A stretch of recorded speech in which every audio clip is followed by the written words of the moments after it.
Bhakti Sastri, Bhagavad Gita, capítulo 4, primera parte, basado en las enseñanzas de su Divina Gracia A.C. Bhaktivedanta Swami Prabhupada. Capítulo 4, Introducción. El sistema de yoga que se enseña en este capítulo se denomina Sanatana Yoga, las actividades eternas que realiza la entidad viviente. Este yoga tiene dos divisiones de sacrificios: el sacrificio de las posesiones materiales. 2. El conocimiento acerca del ser, que es una actividad pura. Si el sacrificio de las posesiones materiales no se acopla con la iluminación espiritual, entonces dicho sacrificio se vuelve material. Krishna le dice a Arjuna: aquel que realiza esos sacrificios con un objetivo espiritual o en carácter de servicio devocional, hace un sacrificio perfecto. Cuando llegamos a las actividades espirituales, estas también se dividen en dos. 1. La comprensión del ser propio o la posesión constitucional de uno. Y 2. La verdad relativa a la suprema personalidad de Dios. Aquel que sigue el sendero del Bhagavad Gita puede entender muy fácilmente estas dos importantes divisiones del conocimiento espiritual. Para él no existe dificultad en obtener conocimiento perfecto acerca del ser como parte integral del Señor. Mediante la aceptación gradual de los principios del proceso de conciencia de Krishna, puede disiparse la ignorancia. Capítulo 4, primera parte, el conocimiento trascendental. En este milenio, el dios del sol es conocido como Vivasvan, el cual es el origen de todos los planetas del sistema solar. El sol es el rey de los planetas y controla a todos los demás planetas mediante el suministro de luz y calor. El sol gira bajo la orden de Krishna y en un principio hizo que Vivasvan fuera su primer discípulo en entender la ciencia del Bhagavad Gita. El Bhagavad Gita no es un tratado especulativo dirigido al insignificante erudito mundano. Es un libro modelo de conocimiento que desciende desde tiempo inmemorial. En el Mahabharata Santiparva 3.48, versos 51-52, encontramos la historia del Gita.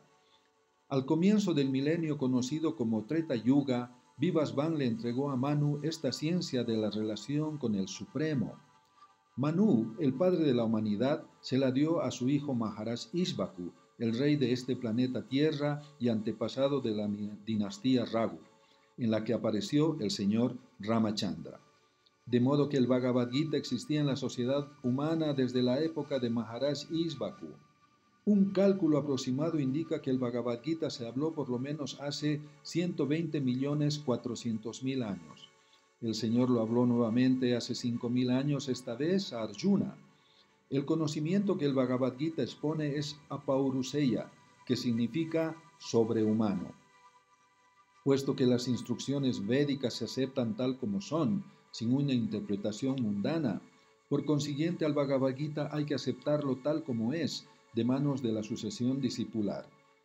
Se afirma que el Bhagavad Gita estaba dirigido en especial a los reyes santos, porque ellos tenían que llevar a cabo el propósito del mismo al gobernar a los ciudadanos. El Bhagavad Gita nunca estuvo dirigido a las personas demoníacas, ya que disiparían su valor sin beneficiar a nadie. Hace 5.000 años el propio Señor detectó que la sucesión discipular se había roto. En consecuencia, declaró que el propósito del Bhagavad Gita parecía estar perdido. El Señor escogió a Arjuna como receptor de esta gran ciencia, porque Arjuna era un devoto del Señor.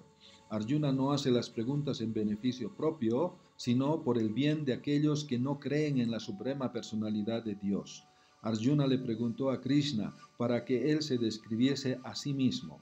Que Arjuna le hiciera estas preguntas al Señor es simplemente un intento que el devoto hace para desafiar la actitud atea de personas que toman a Krishna por un ser ordinario sujeto a las modalidades de la naturaleza material. Krishna le dijo a Arjuna: tanto tú como yo hemos pasado por muchísimos nacimientos. Yo los puedo recordar todos, pero tú no. En los Vedas se dice que el Señor, aunque es aquel que no tiene igual, se manifiesta en infinidad de formas. Cualquiera que sea un compañero constante del Señor es sin duda una persona liberada. Devotos tales como Arjuna son compañeros constantes del Señor. Cuando quiera que el Señor se encarna, sus asociados también se encarnan, pero el Señor los recuerda, sus devotos no. En el mundo material la entidad viviente no tiene un cuerpo fijo, sino que transmigra de un cuerpo a otro. Sin embargo, el Señor no hace eso. Cuando quiera que Él aparece, lo hace en el mismo cuerpo original debido a su potencia interna. En otras palabras, Krishna aparece en este mundo material en su forma original con 2 manos y sosteniendo una flauta. Aunque Él aparece en el mismo cuerpo trascendental y es el Señor del universo, aún así parece que Él nace como una entidad viviente ordinaria. Los Vedas confirman que la suprema personalidad de Dios es innaciente, sin embargo parece nacer en múltiples manifestaciones. Las escrituras védicas confirman que aunque el Señor parece nacer, aún así no cambia de cuerpo. Su aparición en su eterna forma original constituye su misericordia sin causa, que los otorga a las entidades vivientes de modo que éstas puedan concentrarse en el Señor Supremo tal como es, y no en invenciones mentales o imaginaciones. El Señor está consciente de todas sus apariciones y desapariciones anteriores, pero la entidad viviente común, en cuanto obtiene otro cuerpo, olvida todo lo referente a su cuerpo pasado. El Señor, mientras se encuentra en esta tierra, realiza actividades maravillosas y sobrehumanas. Así pues, el Señor siempre es la misma verdad absoluta y no presenta diferencia alguna entre su forma y su ser, o entre su calidad y su cuerpo. Surge la pregunta, ¿por qué el Señor aparece y desaparece en este mundo? El Señor dice, cuando quiera y donde quiera que haya una declinación en la práctica religiosa y un aumento predominante de la irreligión, entonces yo mismo desciendo.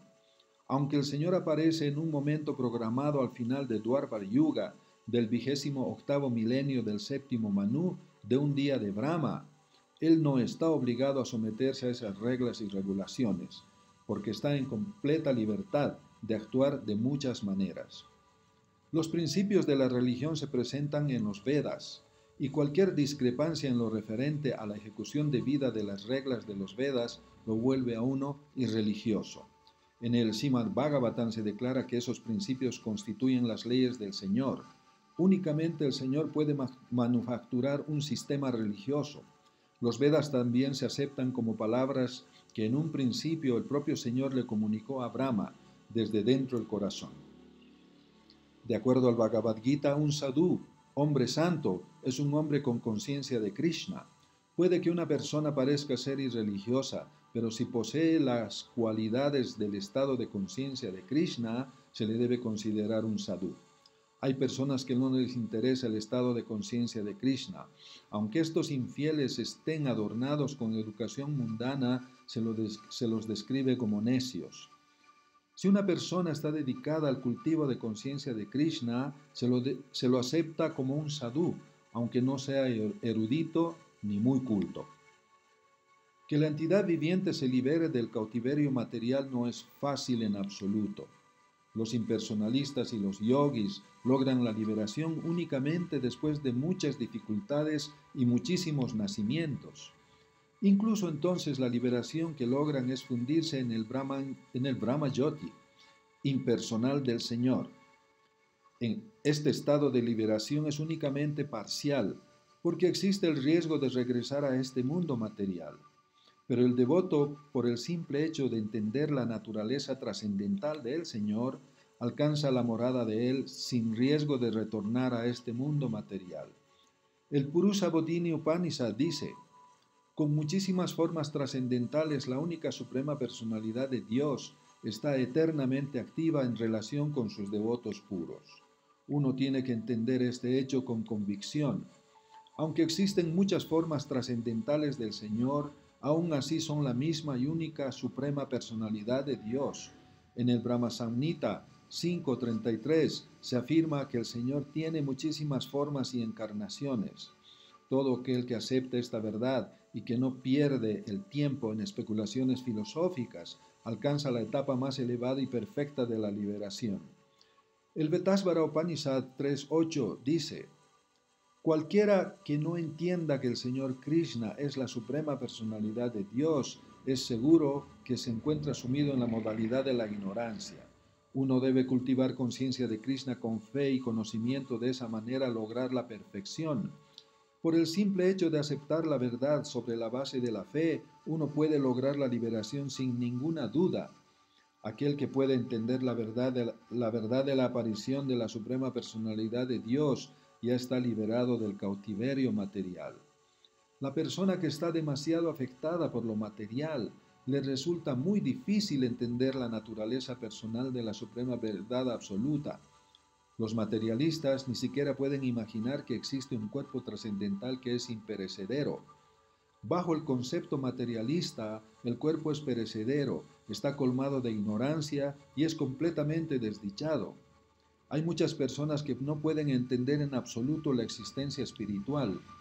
Agobiados por muchísimas teorías y contradicciones de especulación filosófica, concluyen neciamente que no hay ninguna causa suprema, que todo es un vacío.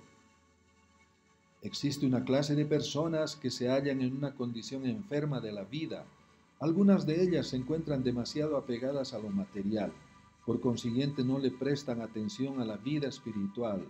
Otras quieren fundirse en la suprema causa espiritual. Otras no creen en nada, ya que por desesperación están disgustadas con toda clase de especulaciones espirituales. Uno tiene que deshacerse de las tres etapas del apego del mundo material. 1. El descuido de la vida espiritual. 2. El temor de una identidad espiritual. 3. El concepto de vacío que surge de la frustración en la vida. Solo después de haber eliminado estos aspectos errados de apego al mundo material, uno puede entender la naturaleza trascendental de la vida espiritual y así lograr su verdadera identidad. Hare Krishna.